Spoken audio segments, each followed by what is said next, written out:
یہ پاکستان مسلم league, Pakistan people party بواسطت محترم بلاول بھٹو زرداری صاحب نے یہ کاپی ہمیں دی تھی مولانا فضل الرحمان صاحب کو. پھر انہوں نے کچھ بڑے مدارس اور بڑے محتمم صاحبان کو بھیجا، اور ہم پہلے بھی کہہ رہے تھے. آپ نے دیکھو 2 دن پہلے جو ایک کانفرنس ہوئی جس میں مولانا فضل الرحمان صاحب بھی تھے، ہمارے بہت ہی مفتی اعظم مفتی تقی عثمانی صاحب بھی تھے، مفتی منیب الرحمان صاحب بھی تھے، دیگر بہت سارے علماء کرام و مفتیان صاحبان. اس میں بھی آپ دیکھیں ہمارا لہجہ یہی تھا کہ حکومت جو ہے اور ریاست کو مشکلات میں نہ ڈالے اور یہ بل پاس کرے. یہاں جو سسٹم چل رہا ہے، دیکھو پرائیویٹ سیکٹر ایجوکیشن میں اچھا رول پلے کر رہی ہے، ہم نے کبھی اعتراض نہیں کیا. اور جب مدارس کا بل آیا تو انہوں نے اعتراض کیا، جبکہ ہم یہ سمجھتے ہیں کہ قانون میں اچھائی ہر وقت کی جا سکتی ہے، برائی نکالی جا سکتی ہے. لیکن یہ بل تو ان کا تھا، یہ ڈرافٹ ان کا تھا، یہ مسودہ ان کا تھا. آج بہت اچھا ہوا کہ محترم میاں محمد شہباز شریف صاحب نے پیپلز پارٹی کی موجودگی میں مولانا فضل الرحمان سے بات کی، اور جو مذہبی ذہن رکھنے والے یا مدارس کے طلباء کے ذہنوں میں جو کچھ تھا، امید ہے کہ آج کے ملاقات سے یہ چیزیں ٹھنڈی ہو جائے گی. اور ہم یہ امید کرتے ہیں، ہم آج بھی کرتے ہیں اور اس سے پہلے بھی ہمارا یہ توقع تھا کہ حکومت انشاءاللہ تعالی بالآخر یہ بل منظور کرے گی. اور اسی بل کی منظوری میں حکومت کے بھی بھلا ہے، مدارس کے طلباء کے بھی، اور ریاست کے لیے بھی اچھا ہے. تو آج جو ملاقات ہو گئی، میں اس کو خیر تحسین پیش کرتا ہوں، حکومت کو بھی، مولانا فضل الرحمان صاحب کو بھی. ہمارا سیاست جو ہے نا وہ تشدد والا نہیں ہے. ہم سیاست میں بڑے دلائل سے مشکلات کے خاتمے کی طرف اور ریاست کو مشکلات میں ڈالنے کے لیے نہیں، بلکہ ریاست کو مشکلات سے نکالنے کے لیے ہیں. صحیح، بالکل صحیح.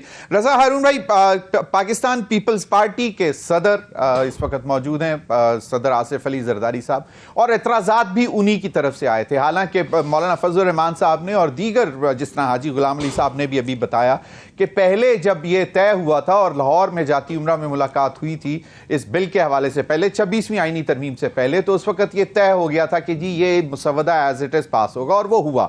اور اس کے بعد پھر سارا ملبہ جو ہے وہ پیپلز پارٹی پر گرا، کیونکہ صدر آصف علی زرداری صاحب یقیناً ہیں تو فیڈریشن کے صدر، لیکن پیپلز پارٹی کے بھی وہ کو چیئرمین ہیں. تو اب آپ کو کیا لگتا ہے کہ جو اعتراضات تھے ان پر کیا پیپلز پارٹی تو نہیں، کیا ایوان صدر ان پر کھڑا رہے گا یا اب معاملات سیٹل ہو جائیں گے؟ میں سمجھتا ہوں آج کی میٹنگ میں جو یہ ساری ایپیسوڈ تھی مدارس بل کو لے کر، آج اس کا ایک اچھا بریفنگ ہم نے فضل الرحمان صاحب کو سنا، بہت مطمئن وہ گئے ہیں. تمام لوگ دیکھیں یہی ہوتا ہے ضمیر بھائی، جب کوئی ڈسپیوٹ کریٹ ہو جائے یا کوئی ایسی بات ہو جائے، جیسے میرے دوست ابھی فرما رہے تھے حاجی صاحب، پھر اس کے بعد لوگ بیٹھتے ہیں، بڑے بیٹھ کر بات چیت کرتے ہیں اور بات چیت سے حل نکل آتا ہے. تو بہترین مظاہرہ ہوا ہے. اور میں نے 2 روز قبل مولانا فضل الرحمان صاحب کو قومی اسمبلی میں ان کی تقریر سنی تھی، بہت ہی مدلل بہترین دلائل کے ساتھ انہوں نے بہت ہی ٹھوس بات کی تھی آئین اور قانون کے دائرے میں رہتے کہ کس طریقے سے اعتراض جو ہے وہ دوسرا اعتراض ٹھیک نہیں تھا اور یہ بل جو ہے وہ ایکٹ بن چکا ہے. تو یہ خوبصورتی ہوتی ہے. پریزیڈنٹ ہاؤس سے بھی اگر کوئی اعتراض آیا تھا تو وہ اچھی نیت سے ہی آیا ہوگا، اور اگر اس کو ریزالو کر لیا گیا ہے قانونی آئینی طریقے سے تو یہ بھی درست بات ہے. تو ہر آدمی ہر پوسٹ پہ جو آئینی عہدے پہ بندہ بیٹھا ہوا ہے، چاہے وہ پریزیڈنٹ ہو یا پرائم منسٹر ہو یا ہمارے محترم ممبران ہو یا ہمارے علماء حضرات ہو، ان سب نے دیکھے نا جب مل کر بیٹھے تو اینڈ کتنا اچھا ہو گیا ہے. کہ اور یہی جمہوریت کا اصول ہے، جو جو جو جو جو جو پارٹی یا جو فرد مذاکرات پہ یقین نہیں رکھتا، جو بندہ بات چیت پہ یقین رکھتا وہ الگ آئسولیٹ کھڑا رہتا ہے، اور جو لوگ مذاکرات پہ یقین رکھتے ہیں، جمہوری سوچ رکھتے ہیں، آئینی قانون کی بالادستی پہ یقین رکھتے ہیں، وہ جب مل کر بیٹھتے ہیں بڑے فضل الرحمان صاحب، شہباز شریف صاحب، یقیناً جو پیپلز پارٹی کے جو رہنما آج بیٹھے تھے وہ زرداری صاحب کی نمائندگی کر رہے تھے، اور جو میں نے فضل الرحمان صاحب کو سنا ہے میٹر ہیز بین ریزالوڈ. اب دیکھتے ہیں کہ کیا ہوتا ہے. صحیح، بالکل. نعیم پنجوتا صاحب، اب بڑی خوبصورت بات ہوئی ہے کہ جناب پارلیمنٹ کے فلور سے ایک بڑی مدلل تقریر آئی مولانا فضل الرحمان صاحب کی جانب سے، اور اس کے بعد معاملات ریزالو ہونے کی طرف چلے گئے. اور اس سے پہلے آپ کو معلوم ہے کہ JUI بھی باقاعدہ کال دے رہی تھی کہ اگر مطالبات ان کے جو یہاں ان کے تحفظات ہیں جو کہ بل نہ منظور ہونے کے، اس کے حوالے سے وہ تحریک چلائیں گے، لیکن اس کے باوجود وہ مذاکرات کی طرف گئے اور پارلیمنٹ سے ہی اس کا ایک آغاز ہوا کہ ایک باقاعدہ مدلل تقریر ہوئی.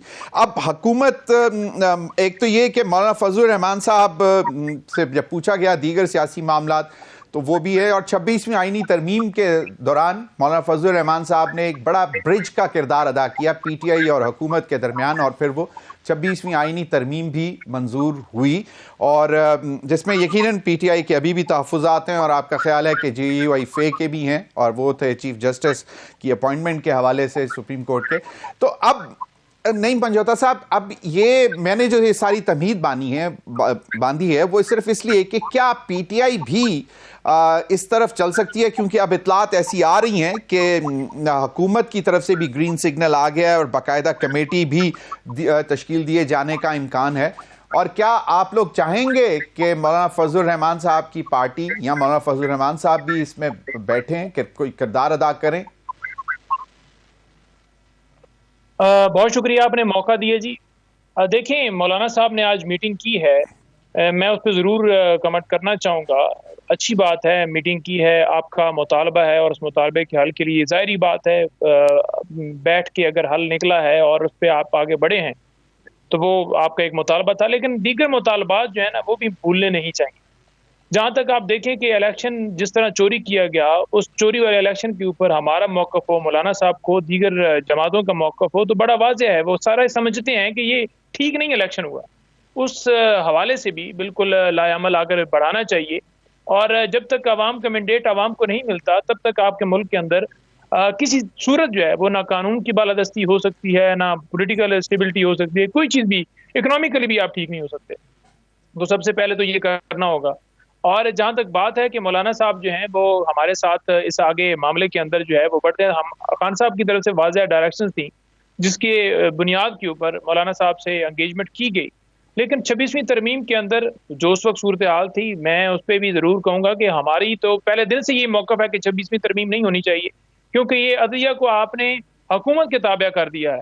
اور جہاں تک تحریک انصاف کا رول ہے، تحریک انصاف نے اس ٹائم بھی یہی موقف رکھا کہ یہ انلیجیٹمیٹ گورنمنٹ ہے، ان کے پاس اختیار نہیں ہے. جب دیکھا کہ یہ ہر صورت کرا لیں گے، لوگوں کو اٹھایا جا رہا ہے، JUI کے لوگوں کو، دیگر جماعتوں کے لوگوں کو اٹھایا گیا ہے، تو پھر اس وقت تحریک انصاف نے کوشش کی کہ اپنا ان پٹ دے کے زیادہ سے زیادہ تباہی سے جو ہے وہ بچنے کے لیے اپنا ان پٹ دے، تاکہ چھوٹی تباہی ہو یا کچھ ہونا بھی ہے تو کم نقصان ہو. نقصان تو اوورآل ہی ہے، اور ہم اوورآل اس چیز کو ریجیکٹ کرتے ہیں. اب بات آگے بڑھ گئی کہ خان صاحب نے جو موقف دیا ہے، دیکھیں انہوں نے بڑا واضح کہا ہے کہ 2 ہمارے مطالبات ہیں. ان مطالبات کی روشنی کے اندر اگر کوئی آگے قدم بڑھاتا ہے تو ٹھیک ہے، ادروائز ہماری طرف سے تو کمیٹی بنائی گئی ہے اور ہم نے تو گڈ جسٹر بھی دے دیا اور اپنی اوپینین بھی دے دی، اپنی رائے بھی دے دی، اپنا موقف دے دیا. اگر کوئی نہیں کرتا تو وہ اس کے اوپر سارا قصور آئے گا کہ اس نے سارا عمل کیا ہے. ہمارے پہ ایک الزام تھا کہ یہ بات کرنے کی بات نہیں کرتے، تو وہ بات بھی ختم ہو گئی. اب بات کی اگر بات ہوئی ہے کہ بات چیت سے ہم اس معاملے کو آگے لے کر بڑھیں، تو پھر میرا خیال میں اس پہ تو کوئی اب رائے بچتی نہیں ہے. اب کوئی سمجھتا ہے تو ٹھیک ہے، ادروائز پھر ہمارے پاس تو جو آپشن ہے وہ ہم اویل کریں گے. نہیں، لیکن پنجوتا صاحب، اب آپ نے کہا کہ جی وہی 8 فروری کے انتخابات کے حوالے سے کہ یہ مطلب اللیجیٹمیٹ حکومت ہے، لیکن اب آپ اسپیکر ایاز صادق صاحب نے بھی کہہ دیا کہ بھئی میں تو مذاکرات کروانے کے لیے اور باقاعدہ طور پر بڑا کردار ادا کرنے کے لیے تیار ہوں، اور اس کے لیے اگر کسی کی منت بھی کرنی پڑی تو اس سے بھی نہیں ہچکچائیں گے. اب یہ ایک بہت بڑا دل کرنے والی بات ہے، اور جو کنڈیشنز ہیں اس میں اب وہ فروری 8 کے انتخابات کا مینڈیٹ واپس والا معاملہ نہیں ہے. تو اب یہ تو کم از کم ایک بہتر چیز ہے کہ ٹھیک ہے، پولیٹیکل پریزنرز کے حوالے سے حکومتی کیسز ہیں ان کو وہ ریویو کر سکتے ہیں، وزارت قانون ریویو کر سکتی ہے اور وہ اس پہ دیکھ سکتی ہے. جوڈیشل کمیشن کے حوالے سے آپ لوگ جب ٹیبل پہ بیٹھیں گے تو اس پر بھی بات ہوگی. لیکن تو اب وہ جو مطالبہ ہے اس سے تو اب کم از کم آپ چھوڑ دیں نا کہ جی یہ لیجیٹیمیٹ ہے یا نہیں ہے. آپ لوگ بھی پارلیمنٹ میں ہیں اور پارلیمنٹ کے ذریعے اب آپ آگے مذاکرات کی طرف بڑھیں گے. دیکھیں مذاکرات کے اندر جو ہم نے بات کی ہے، جس میں دو موقف خان صاحب نے رکھے ہیں، دو مطالبات رکھے ہیں، وہ تو ہمارا کلیئر ہے. جہاں اگر آپ یہ کہیں نا کہ آپ کیا ان کو مانتے ہیں کہ یہ لیجیٹیمیٹ ہیں یا اس اسمبلی کو مانتے ہیں، یا آپ کا موقف کیا وہ بدل گیا ہے کہ دھاندلی نہیں ہوئی، ڈاکہ ہوا، تو ہمارا وہ موقف تو وہیں پر ہے. نہیں، میں نے یہ نہیں کہا کہ بدل گیا ہے، سوری نہیں پنجوتا صاحب، میں نے یہ نہیں کہا کہ آپ کا موقف بدل گیا ہے، کہ وہ اب ہے وہیں پہ ہی ہے، لیکن اس کو اب ذرا پیچھے رکھا ہے نا کہ چلیں بات تو کریں نا، کہیں سے شروعات تو ہو.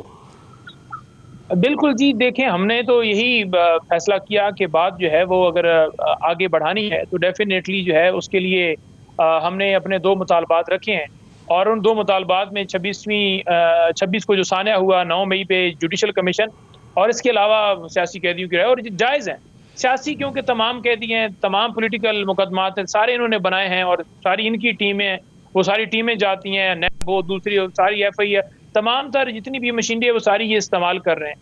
تو یہ ان کے ہاتھ میں ہے، اور اگر یہ نہیں سمجھتے ہیں اور نہیں کرتے کہتے ہیں ادھر سے رہائی ہوگی، ادھر سے ہوگی، تو وہ سب کو پتہ ہے.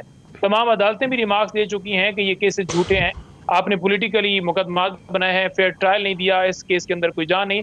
جب بھی کوئی مقدمہ اوپن کورٹ کے اندر آتا ہے تو اس مقدمے کی اصلیت پتہ چل جاتی ہے کہ کیسے اس کے اندر بونگیاں مارے گی اور کیسے جھوٹا مقدمہ بنایا گیا، اور وہ سزا ٹک نہیں پاتی. 34 سال سزا ہوئی خان صاحب کو، اس وقت 1 سال بھی سزا خان صاحب کے اوپر پینڈنگ نہیں ہے، اسی وجہ سے کیونکہ کیسز تھے ہی کچھ نہیں، پھر پینڈنگ کیا ہونی، جب ہائی کورٹ میں آیا معاملہ تو ختم ہو گیا. تو ہم تو کہہ رہے ہیں کہ یہ ہیں بڑھیے، نہیں بڑھتے تو پھر ہم آگے بڑھیں گے انشاءاللہ. ابھی ایک چھوٹی سی ایک بریک لیں گے، بریک کے بعد مزید اس پر گفتگو کریں گے، کیونکہ سیاسی استحکام اس وقت کی ضرورت ہے، اور عالمی جو صورتحال ہے وہ بھی سب کے سامنے ہے. تو ملک کو مضبوط کرنے کے لیے اور سیاسی استحکام لانے کے لیے سب سے پہلا اور سب سے اہم قدم مذاکرات ہے. اس پر مزید بھی بات کریں گے. ناظرین، وقت ہوا ایک بریک کا، ہمارے ساتھ رہیے.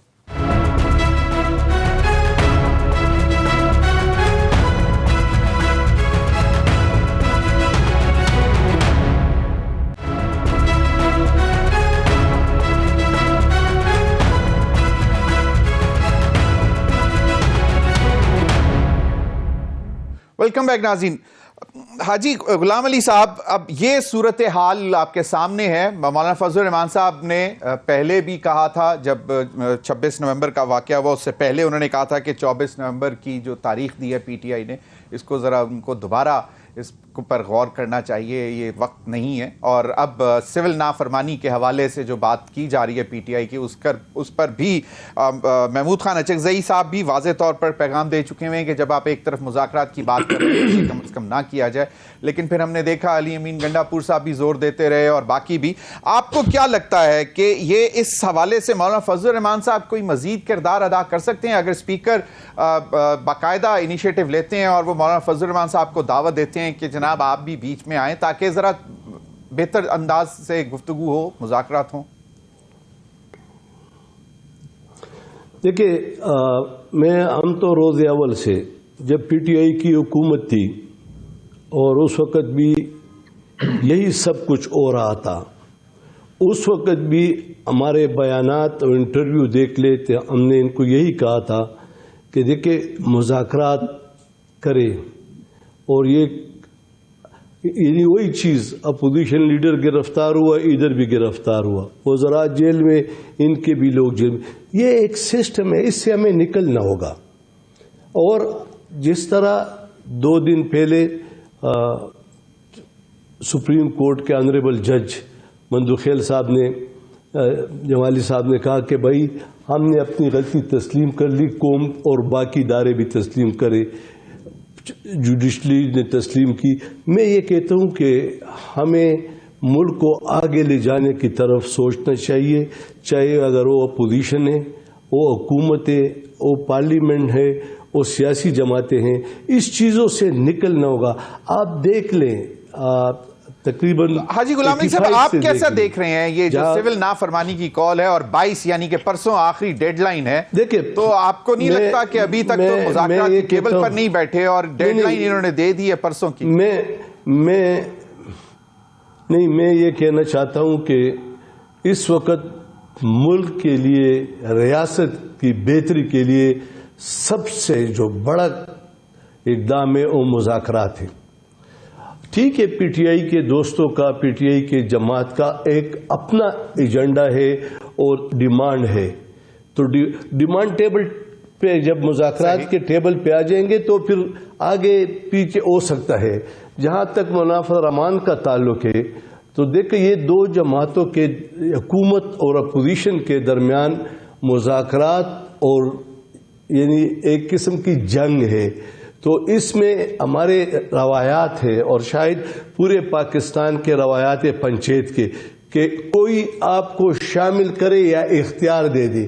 اگر حکومت مناسب سمجھتی ہے کہ یار مولانا فضل الرحمان صاحب رول ادا کر سکتے ہیں, باقی سیاسی جماعتیں جو ان کے بڑے ہیں اور رول ادا کر سکتے ہیں, تو میرے خیال میں یہ اچھی بات ہوگی. اور پی ٹی آئی کے دوستوں سے بھی, چونکہ خان صاحب جیل میں ہیں تو اس کا سوچ ایک ہوگا, لیکن جو ہمارے باقی ان کے ساتھی باہر ہے ان کا سوچ بھی ہے کہ کیونکہ ان کا جو لیڈر ہے ان کو یہ سب کچھ ملاقات میں کہہ دیتے ہیں, ان کو لازمی طور پر اسی راستے پہ جائیں گے.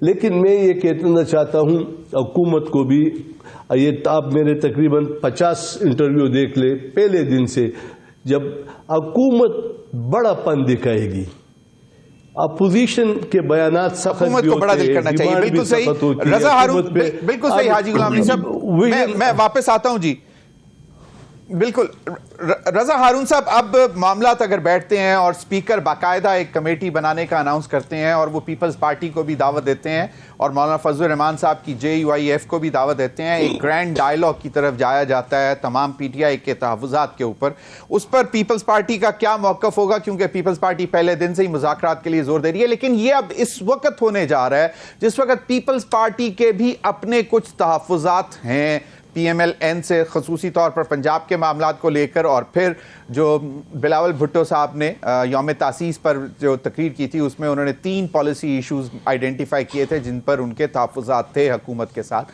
تو اس پرارے سیناریو میں 2 چیلنجز ہیں پیپلز پارٹی کے سامنے. ایک تو یہ کہ سیاسی استحکام لانے کے لیے, ڈائیلاگ کو پروموٹ کرنے کے لیے اس میں بیٹھیں PTI کے ساتھ حکومت کی طرف سے, اور پھر اپنے مطالبات بھی آپ کے سامنے ہی ہیں. ضمیر صاحب دیکھیں, میں تھوڑا سا ابھی حالیہ ماضی کی طرح اگر ہم چلے جائیں, ایک تو یہ اپنے کہا مذاکرات جو آج ہیں فضل الرحمان صاحب, اگر سیاسی جماعتیں خاص طور پہ پیپلز پارٹی کے لیڈران سے تھوڑا سا اگر ان سے سبق حاصل کریں, پریزیڈنٹ صاحب چاہتے تو انا کا مسئلہ بنا لیتے نا, اس کو بلاول صاحب چاہتے انا کا مسئلہ بنا لیتے. سیاست میں انا کے مسئلے نہیں ہوتے ہیں. سیاست میں game of art of possibilities ہے نا, امپاسبلٹی تھوڑی ہے. بیٹھے انا کا مسئلہ نہیں بنایا, گفتگو شنید کی, ایک دوسرے کو دلیل دی, دلیل سے مطمئن ہو کے فیصلہ کر دیا. اسی طریقے سے اگر آپ 26ویں آئینی ترمیم دیکھیں تو بلاول بھٹو صاحب کا جو موقف تھا اور جس طرح انہوں نے فرد سے 26ویں آئینی ترمیم کو لیڈ کیا ہے, وہ تو فیڈرل کانسٹیٹیوشنل کورٹ کے لیے دلائل دے رہے تھے نا, وہ تو آئینی بینچ کے لیے دلائل نہیں دے رہے تھے. چارٹر آف ڈیموکریسی میں تو آئینی عدالت کی بات ہوئی, آئینی بینچ کی بات تو نہیں ہوئی ہے. لیکن انہوں نے بتدریج بے تحاشا مذاکرات کر کے وہ اس پوائنٹ پہ آ گئے کہ چلو ٹھیک ہے جی, گیو اینڈ ٹیک کر کے کنسنسس سولوشن ہوتا ہے. تو مذاکرات جو ہے وہ تڑی دھمکی کنڈیشنلٹی کے ساتھ نہیں ہوتے ہیں. مذاکرات کی شرط یہ ہے کہ آپ ٹیبل پر بیٹھیں. لیکن ابھی دیکھیں رضا ہارون بھائی, پاکستان پیپلز پارٹی کا سیاسی اسیران کے حوالے سے ایک بہت ہی واضح موقف رہا ہے ہمیشہ سے, اور کیونکہ سب سے بڑی وکٹم بھی پیپلز پارٹی رہی ہے. اور ابھی جو عمران خان صاحب نے ٹویٹ بھی کیا اور ابھی نعیم پنجوتا صاحب نے بھی واضح طور پر کہہ دیا کہ پہلی ڈیمانڈ یہی ہے کہ جناب جو پولیٹیکل پرزنرز ہیں ان کو جو ہے وہ جو انڈر ٹرائل ہیں ان کو رہا کیا جائے. تو اب آپ یہ تھوڑا سا مشکل مرحلہ ہے پیپلز پارٹی. مرحلہ بالکل بھی نہیں ہے ضمیر بھائی, بالکل مشکل مرحلہ نہیں ہے. جب آپ ٹیبل پر بیٹھتے ہیں نا, بات چیت کرتے ہیں تو بہت سارے حل نکل آتے ہیں. کوئی مشکل مرحلہ نہیں ہوتے. اگر کوئی سیاسی قیدی ہیں ان کو ریلیز کرنا حکومت کی پہنچ میں ہوتا ہے, گرفت میں ہوتا ہے, وہ کر سکتی ہے. شرط یہی ہے کہ آپ ڈنڈے کے زور پہ فلاں تاریخ, ریڈ لائن, ڈیڈ لائن, آخری کال, فائنل کال اور فلاں اور ڈھمکا کر کے آپ بیٹھیں گے تو اپنے آپ کو بیسیکلی آپ کیا کرتے ہیں جب آپ ڈیڈ لائن دیتے اپنے آپ کو پھنسا لیتے ہیں. آپ سامنے لائن تو کوئی ڈیڈ لائن نہیں تھی نا, وہ تو نہیں پھنس گیا, آپ پھنس گئے ہیں. اب کہ آپ نے ایک ڈیڈ لائن دے دی, فائنل کال دے دی, آخری لائن دے دی. تو میری ریکویسٹ یہ ہوگی کہ ٹیبل پر بیٹھے, یہ سارے مسئلے حل ہو سکتے ہیں. جو میں خود اس بات کا بڑا پروپیگیٹ ہوں اور میری پارٹی پاکستان پیپلز پارٹی میں صحیح فرمایا، بلکہ کوئی بھی جماعت نہیں چاہے گی کہ سیاسی قیدی کوئی ایک بھی ہو، لیکن اس کو فیصلہ کون کرے گا؟ معاملات عدالتوں میں ہیں، انتظامیہ کے پاس ہیں، ٹیبل پر بیٹھیں گے، گفت و شنید ہوگی، یہ سارے معاملات ہو جائیں گے. اور جہاں تک آپ نے وہ بات کی کہ جو پیپلز پارٹی اور مسلم لیگ کا معاملہ ہے وہ اس کمیٹی میں نہیں حل ہوگا، وہ ان کا ایک اپنا معاہدہ ہوا ہوا ہے، وہ کمیٹی بنی ہوئی ہے، فیض اشرف صاحب ہیں، نہیں وہ تو ڈیفینیٹلی ہے، لیکن حکومت کی معاونت میرا بالکل رضا ہارون صاحب اس میں تو نہیں معاملات وہ آئیں گے، لیکن میرا یہ کہنا تھا کہ جہاں پر حکومت آپ کی اس حوالے سے معاونت چاہے گی وہاں پر آپ لوگوں کے اپنے مسائل بھی کچھ پی ایم ایل این حکومت کے ساتھ چل رہے ہیں، تو وہ تو ڈیفینیٹلی سیپریٹ ہیں. تو اس تناظر میں کیا پیپلز پارٹی جو ہے وہ ان کو پس پش ڈالتے ہوئے بیٹھ جائے گی؟ میرا یہ سوال تھا جی. I don't know کہ کیا ٹی او آر سیٹ ہوتے ہیں اور کیا حکومت چاہے گی اور ہماری لیڈرشپ کیا فیصلہ کرتی ہے. جہاں اگر آپ مجھ سے پوچھتے ہیں، چونکہ یہ ایک نیشنل لیول کا ڈائلاگ ہوگا اور اس سے سب متاثر ہوں گے اور اس میں سب کو حصہ لینا چاہیے، پی ٹی آئی کو بھی لینا چاہیے، مولانا فضل الرحمان صاحب کو بھی لینا چاہیے. میں سمجھتا ہوں 4-5 بڑے لیڈران ہیں نا ہمارے ملک کے اندر، ان تمام لیڈران کو سر جوڑ کے بیٹھ کر مقصد کیا ہے؟ مقصد پی ٹی آئی کو فیور دینا نہیں ہے ضمیر صاحب، نہ مقصد پیپلز پارٹی کو فیور دینا ہے. مقصد ہے ملک میں سیاسی استحکام ہو. بہت ہو گیا یہ سڑکوں پہ دھماکہ چوکی، بالکل صحیح، ریلیاں، یہ اسلام چڑھا، یہ بہت ہو گیا نا. مقصد یہ کہ اب سیاسی استحکام ہو، ڈائلاگ ہو، عوام بھی دیکھیں. اور موجودہ حالات میں ملک ان چیزوں کا متحمل نہیں ہو سکتا. بالکل صحیح، بالکل صحیح کہ دنیا بھی دیکھے کہ پاکستان کے سیاسی لیڈران کے اندر اتنی سوچ سمجھ ہے کہ وہ ٹیبل پر بیٹھ کے اپنے مسئلے حل کر سکتے ہیں. صحیح، بالکل صحیح. نعیم پنجوتا صاحب، اب اگر واضح طور پر دیکھا جائے کہ آج بھی جو ٹویٹ ہے وہ بھی یہ کہ جی ڈیڈ لائن دے دی ہے، 2 مطالبات ہیں 22، اب آج جمعہ، کل ہفتہ اور پرسوں ڈیڈ لائن. اب یہ تھوڑا سا ذرا، اور پھر with in P T I اس حوالے سے جو ہے وہ کچھ تھوڑے سے تحفظات آئے کہ یہ سول نافرمانی کی جو کال ہے یہ شاید مناسب نہیں تھی. آپ کے دوست، آپ کے ساتھی جو اچکزئی صاحب، محمود خان اچکزئی صاحب، انہوں نے بھی یہی کہا تھا. دیکھیں ایسی بات نہیں ہے جی بالکل کہ یہ انہوں نے جناب فوراً ہی جو ہے یہ فائنل کال کے اوپر آ جاتے ہیں تو اس کے بعد یہ خود پھنس جاتے ہیں. آپ تھوڑا اس کے بیک گراؤنڈ میں جائیے تو کیا ہوا ہمارے ساتھ. کیا آپ نے دیکھا کہ جس طرح عمران خان صاحب کے اوپر مقدمات بنا دی گئی، پہلے آپ نے ایک عدم اعتماد کے ذریعے منڈیاں لگائیں سندھ ہاؤس کے اندر، ایک حکومت آئینی کو ختم کیا، پھر اس کے اوپر اس لیڈر کے اوپر کیسز بنا دیے، اس کی پارٹی کے رہنماؤں کے اوپر کیسز بنا دیے، پھر 9 مئی کی پاداش میں 9 مئی کو جس طرح مغوا کیا گیا خان صاحب کو، جو کہ سپریم کورٹ نے بھی کہا. اس کے بعد جس طرح مقدمات بنائے گئے، تمام رہنماؤں کو جس طرح اٹھایا گیا، ان سے پریس ٹاکس کروائی گئیں. اس کے بعد آپ دیکھ لیں کہ الیکشن میں جس طرح ہم گئے، الیکشن میں ہمیں تو کمپین کرنے کی اجازت نہیں تھی، بلے کا نشان لیا گیا، ہمارے امیدواروں کو کم کیا گیا، اس کے باوجود کھمبے کو ٹکٹ دیا خان، پھر بھی وہ جیتے. لیکن آپ نے جس طرح الیکشن چوری کیا، مینڈیٹ چوری کیا، مینڈیٹ کے بعد پھر آپ کے پاس کیا آپشن تھا؟ پھر آپ احتجاج کرتے، آپ عدالتوں میں جاتے. عدالتوں میں آپ دیکھ لیں کہ 8 فروری کو الیکشن ہوا تو ابھی 12واں مہینہ چل رہا ہے، تو 10 مہینے ہو گئے ہیں. 10 مہینوں کے اندر الیکشن پٹیشن ڈیسائیڈ نہیں ہوئی، جو کہ قانون کہتا ہے کہ 180 ڈیز کے اندر، یعنی 6 ماہ کے اندر وہ پٹیشن ڈیسائیڈ کرنی ہے، لیکن وہ نہیں ڈیسائیڈ ہوئی. سپریم کورٹ کو جس طرح یا باقی ہائی کورٹس کو، عدلیہ کو جس طرح 26ویں ترمیم کے بعد بالکل ہی اپنے تابع کر لیے کہ وہ حکومت کی مرضی کے مطابق چلیں گے. تو یہ جو ساری چیزیں ہیں اس میں آپ کے پاس کیا آپشن تھا؟ آپ کے پاس یہی تھا کہ آپ عدالت میں جاتے، آپ کے پاس یہی تھا کہ آپ سڑکوں پر جاتے، اس کے علاوہ آپ کے پاس کیا آپشن تھا؟ ہم ہر جگہ پر گئے، ہم انٹرنیشنل میڈیا کے سامنے ہم نے آواز اٹھائی، لیکن جب سامنے ترمیم کر کے 26ویں ترمیم کر کے اور آپ نے آئین کو اپنے مطابق کر لیا اور احتجاج کرنے والوں پر گولیاں چلائیں، تو آپ کے پاس پھر کیا آپشن بچتا ہے؟ اور اس کے بعد اگر آپ یہ کہہ دیں کہ ابھی آپ فائنل کال کی بات کریں یا فائنل کارڈ کھیلیں یا تحریک کی بات کریں، تو کیوں نہ کریں؟ نہیں، ابھی سوال نہیں پنجوتا، سوال یہ بنتا ہے کہ کیا ابھی مطلب آج یا کل میرا خیال میں اسپیکر نے بات کی ہے اور پھر آج بھی اطلاعات آ رہی ہیں کہ جی کمیٹی بنانے کی بات ہو گئی ہے، اور اس کے بعد بھی اگر 22 تاریخ کی ڈیڈ لائن ہے تو اب آپ یہ تو تھوڑا سا وقت تو دیں نا. اب اگر اسی پر زور دیں گے کہ جی 23 تاریخ سے سول نافرمانی کی تحریک شروع ہو جائے گی تو پھر مذاکرات کیا ہوں گے؟ آپ خود دیکھ لیں کہ اس صورتحال میں کیا مذاکرات ہو سکیں گے؟ دیکھیں بات یہ ہے کہ ہم نے کوئی ایسی انہونی نہیں کہہ دی کہ نواز شریف کو سزائے موت دے دو. ہم نے تو سمپل یہ کہا ہے کہ ہمارے سیاسی قیدیوں کو جو ہے وہ رہا کیا جائے, اور ہم نے کہا ہے کہ جوڈیشل کمیشن بنایا جائے. وہ اوور نائٹ تو نہیں ہو سکتا نا. ظلم ہو رہا ہے, نہیں دیکھیں 2 سال سے ظلم ہو رہا ہے اور ہم ظلم برداشت کر رہے ہیں. ہم کہہ رہے ہیں کہ ہماری طرف سے یہ کمیٹی بھی بن گئی ہے. کوئی جسچر آیا ہے آپ کو کہ کوئی کمیٹی بنائی گئی ہے؟ اگر ان کا ایک بندہ یہ کہہ دے کہ اسپیکر آفس یا اسپیکر کا گھر اویلیبل ہے, تو دوسرے رہنما کہہ رہے ہیں کہ فیض کی گرفتاری سے یہ ڈر گئے, یہ لیٹ گئے, ہمیں یہ پہلے 9 مئی کی معافی مانگیں. وہ تو ابھی جس طرح حاجی غلام علی صاحب نے بھی کہا کہ حکومت کو ذرا دل بڑا کرنا چاہیے. بالکل حاجی غلام علی صاحب ایک بالکل کلین چٹ ہے کہ ہم کیسے کہہ سکتے ہیں کہ آپ کیون فیلڈ اپارٹمنٹ نہیں, ہم کیسے کہہ سکتے ہیں کہ آپ بالکل ہر چیز سے آپ نے الیکشن نہیں لوٹا, ہم کیسے کہہ سکتے ہیں کہ ہم جناب ڈر گئے. بھائی ہم ڈرے ہوتے تو 34 سال سزاؤں سے 200 سے زیادہ کیسز سے نہیں ڈرے, تو آج کیوں ڈرنا تھا؟ تو یہ ایک صرف اور صرف عوام کے سامنے ایک دھول آنکھوں میں جھونکی جاتی ہے کہ جناب یہ دیکھیں جی اتنا ٹائم نہیں دے گئے, ایمرجنسی پڑ گئی ہے فلاں. جس نے کرنا ہوتا ہے نا وہ کر دیتا, اور جس نے نہیں کرنا ہوتا وہ پھر لاری لاندہ ہے, وہ تو پھر اپنی مرضی کرے, پھر اسی بھی اپنی مرضی کریں. صحیح.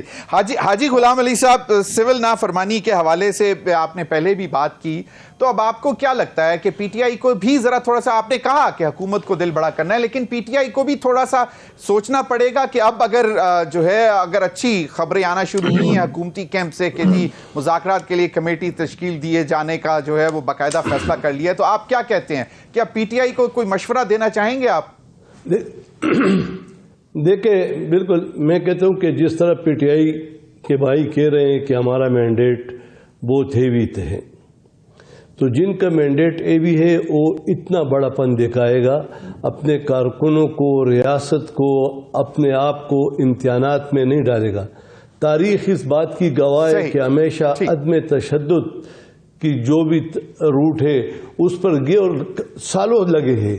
اب میں آج بھی کہتا ہوں کہ حکومت کو, سیاسی جماعتوں کو اور ہر سٹیک ہولڈر کو چاہیے دل بڑا کرنا چاہیے, مذاکرات پر بٹھائے اور ریاست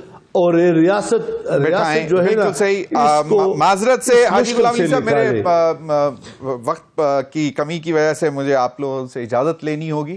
ناظرین وقت ہوا ایک بریک کا, بریک کے بعد آئیں گے تو ہمارے ساتھ ہوں گے بریگیڈیئر ریٹائرڈ مسعود احمد خان صاحب, اور یہ حال ہی میں لگائی گئی امریکی سینکشنز پاکستان کے مسل پروگرام کے حوالے سے, اس پر بات کریں گے. Stay with us.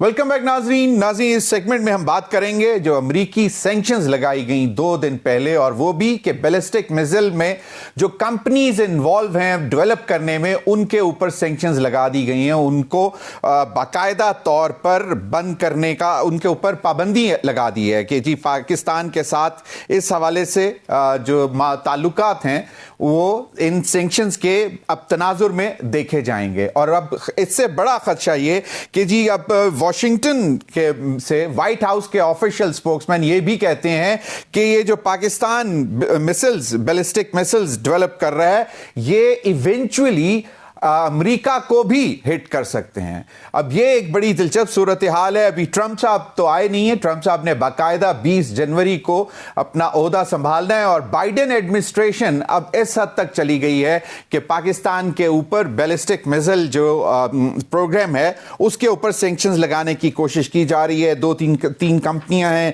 National development complex ہے اسلام آباد میں, پھر Akhtar and sons private limited Karachi میں, پھر affiliates international located in Karachi, اور راک سائڈ انٹرپرائز لوکیٹڈ. تو یہ 4 کمپنیز ہیں جو کہ بیسیکلی NDC کو سپلائی کرتی ہیں اکوپمنٹ جو بیلسٹک لانگ رینج اور مڈل رینج کے بیلسٹک میزائلز بنا رہے ہیں. اب پاکستان بارہا مرتبہ یہ کہہ چکا ہوا ہے کہ ہمارا جو مسل پروگرام ہے, ہمارا جو نیوکلیئر پروگرام ہے, یہ منیمم ڈیٹرنس کے لیے ہے, اور یہ اوفینسو نہیں ہے, یہ ڈیفینسو میئرز کے لیے رکھا گیا ہے. اور یہ پاکستان بارہا مرتبہ, اگر آپ کو یاد ہو 1998 میں جب پاکستان نے نیوکلیئر ٹیسٹ کیے تھے